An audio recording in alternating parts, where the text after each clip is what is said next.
Sri Lanka workers strong in Israel. You build good building, huh? Building workers. සුබ දවසක් හැමෝටම අභිමානී blogs එකකින් ගෙන තවත් වීඩියෝ එකකට ඔයාලා මේ එකතු වෙලා තියෙන්නේ. ඔයාලා දැන් මට මේකට මැසේජ් කරන්න කලින් ඔයාලා මේ වීඩියෝ එක සම්පූර්ණයෙන්ම අහන්න.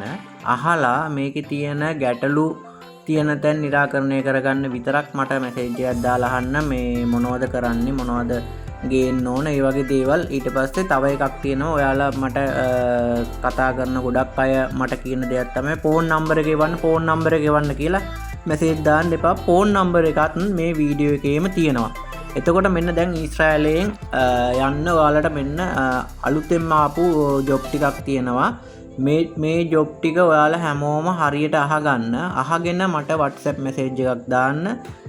එතකොට මම විස්තර ඔක්කොම කියන්නම්. වීඩියෝ එක හරියට අහන්න නැතුව වීඩියෝ එකට කමෙන්ට් කරලා අහන්න එපා. කෝ නම්බර එක කිය අහන්න එපා. මෙන්න ඔයාලට තියෙනවා 8 වෙනි මාසේ 17. ඒ කියන්නේ 8යි 17 කියන්නේ ඉරිදා තියෙනවා ඉදිකිරීම් අංශයට ටයිල් කපරාරු ඊළඟට ඉලෙක්ට්‍රිකල් තියෙනවා විදුලි කාර්මික.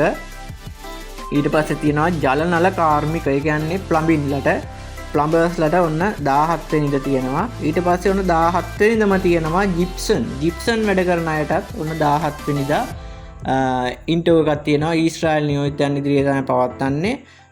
ටයිල් කපරාරු ඉලෙක්ට්‍රිකල් ජල නල කාර්මිකයන් සහ ජිප්සන් කියන අංශ ටික තමයි 17 වෙනිදාට තියෙන්නේ.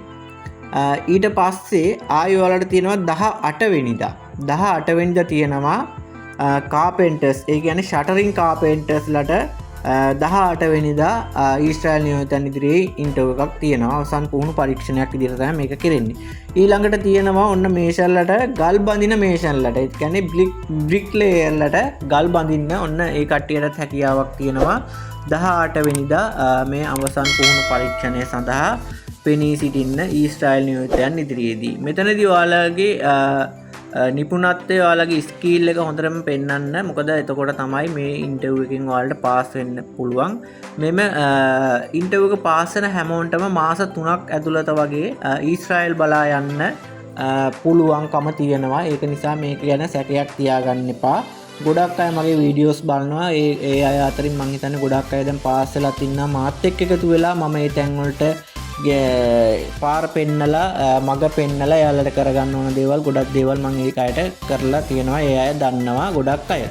ඉතින් ඔන්න ඔයාලට ඊට පස්සේ 18 වෙනිදා ඉවරුනාට පස්සේ ආයෙ ඔයාලට තියෙන්නේ සතියක විරාමයක් තියෙනවා. සතියකට පස්සේ ආයෙ තියෙනවා ඔන්න ෆෝමන් කියන ජොබ් එක. කියන්නේ සයිට් සුපර්වයිසර් ජොබ් එකක් තියෙනවා. 8 වෙනි මාසේ 25 26 යන දවස් දෙකම තියෙනවා.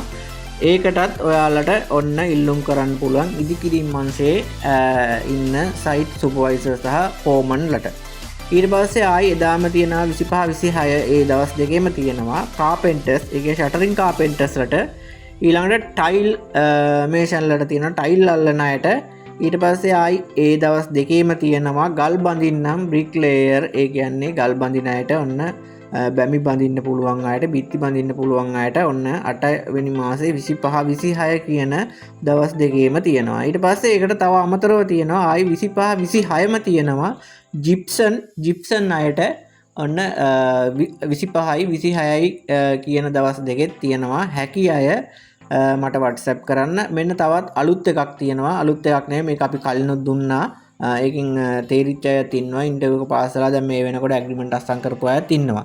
ඉතින් මෙන්න මේ අලුත් එක කියන්නේ එක අලුත් එකක් නෙමෙයි. මේක ඇත්තටම පේන්ට් පොටි අදින පොටි බාස්ලටත් ඔන්න අවස්ථාව හිමි වෙලා තියෙනවා. ඒ අයටත් පුළුවන් ඔන්න 8 වෙනි මාසේ 25 26 කියන දවස් දෙකේ අපිත් එක්ක එකතු වෙලා මේකට සහභාගී වෙන්න. ඊශ්‍රායල් නියෝජිතයන් ඉදිරියේ පවත්වන අවසන් පුහුණු පරීක්ෂණයක් විදිහට තමයි මේ පරීක්ෂණය පැවැත්වෙන්නේ. මේකෙන් සමත් වෙන සියලුම දෙනාට ඊශ්‍රායල් බලා පිටත් යන්න පුළුවන් මාස 3ක් වගේ කාලයක් ඇතුළත. එතකොට මෙතනදී ගොඩක් අය හදිස්සි වෙනවා මේ ඉන්ටර්විව් එක පාස් වෙලා දවස් 14කින් 15කින් ඊශ්‍රායල් යන්න. එහෙම යන්න බෑ. මොකද මේ ඉන්ටර්විව් එක කරන පොරින ඒ කියන්නේ විදේශ නියෝජිතයා මේ ලංකාවට ඇවිල්ලා එයා මේ ලංකාව වටේම යනවා. ගිහිල්ලා එයා මාසයක් විතර යනකම් මේ එයාලට අවශ්‍ය යාලගේ මෑන් පවර් එකට අවශ්‍ය පිරිස එකතු කර ගැනීමෙන් අනතුරුව තමයි ඔහු ඊශ්‍රායල බලා පිටත්ව යන්නේ. ඒ ගිහිල්ලා තමයි ඔයාලගේ වැඩ කටයුතු එහෙ ඉඳගෙන කරන්න. අන්න ඒ කාලය මාස 2මාරක් 3ක් වගේ කාලයක් ගත වෙන නිසා තමයි මේ මාස 3ක් වගේ කාලයක් අපි ඉල්ලන්නේ. ඒ කියන්නේ අප මා නියෝජනය කරන ඒජන්සිය මගින් ඉල්ලන්නේ. ඉතින් හැමෝම මං හිතනවා මේක ඔයාලට ගොඩක් පැහැදිලි වෙන්න ඇති කියලා.